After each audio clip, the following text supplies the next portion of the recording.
All right, so we are here live at the Purpose Palace. So excited that I have with me today Miss Lakisha Lewis.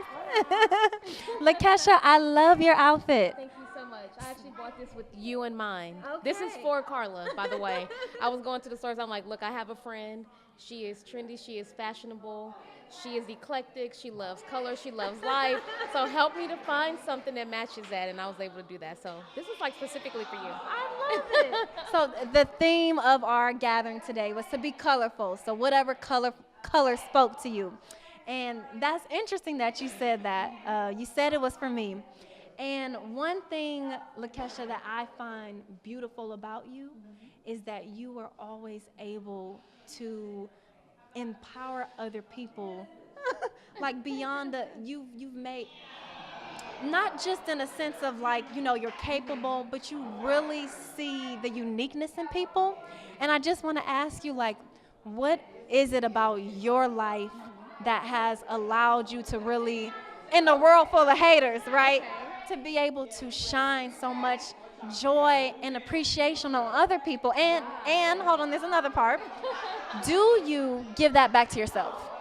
Um, First question first. okay, so the first question, wow, I'm like, how serious am I supposed to make this? Okay. Just whatever comes out. Yeah, no. Do I like hold the mic? No. You can hold it. That's Just your because power. Go ahead. she keeps the mic? Okay, Okay. my bad. Just honestly growing up really humble and seeing people that I love just get treated a certain way. So it made me feel like I needed to step in and like represent them because I didn't see them representing themselves. So that started for me at such a young age, with just my parents not raising me, and you kind of feel like you don't have an identity. But for whatever reason, I think that can go different ways for people. For me, that motivated me to make sure that other people didn't feel that way, and if they did feel that way, let's see what we can do to fix this. Right. So that's my passion, that's my purpose. Wow. The second question Beautiful. is no, I don't, and I have to really work on that. And actually, me meeting Carla, that's something that, like, you're always in the back of my mind. I'm like, oh my gosh, I need to make sure, that I empower myself because I know that's something that's really important to you. And I think it's hard. I don't want to say I think it's hard for women a lot of times, but I think it's hard for women, especially African American women. Just to be able to see those things in themselves that other people can see in them. So, no, but I'm working on it. I am actively working on that. Beautiful, Yeah. beautiful. I just wanted to make a comment about that really quick because in our society today, so many people that have the experiences that you do, they overcompensate with it. We're having a live family feud behind us right now, okay?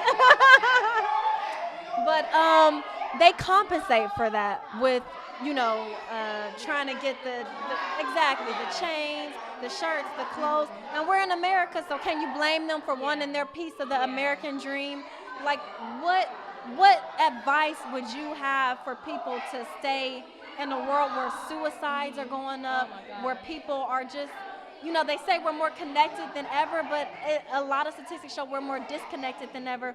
What advice do you have to stay centered? Because this is one thing that I can say about your purpose also. Her joy and you're consistent. Some people are like positive, but they're not consistent in their character. In your character and your work and your decisions, you're consistent. So how do you have that strong center in today's society? Wow. I don't know how to. I don't know how to come in on that one. Besides, man, grandparents do a lot. I feel like Grandparents grandparents. or great Yes, no, grandparents. Okay. Um, I am really, really starting to respect the the elder generation. I think way more so than ever, just because they have a lot of insight and wisdom that we're not privy to when we're growing up and going through our experiences, and we kind of take from people around us. But whenever you sit at the feet of people who have lived life, who have had way more experiences, way more hurts, way more pains than you, then you have a respect for them. And then for my grandparents, they taught me to have a respect for others. So, as I'm having this conversation, my suggestion would be for us to give homage and to make sure that we pay more attention to our elderly generation. I think that's something that maybe our newer generation is not, it's not relevant for them. So I would suggest going and, you know, volunteering. That's one of the things at a very young age. Growing up around a lot of strong females, we did a lot of volunteering. They were nurses, they were teachers. So things like that keep you centered because you're grounded and it's not about you, it's about what I can do for others. Wow. Okay, so all y'all out there pumping your fists and saying you're this and that and for the generation and building wealth and all these things, she's saying that you need to actually touch and feel and be with your elders and sit at their feet. So thank you so much. It's so apparent with you. And I'm just so blessed to be touched by your purpose in your life. I'm so thankful to know you too. You know Yay! that. So All right. Thank you so much. Thank you, Lakisha. All right. Thank you.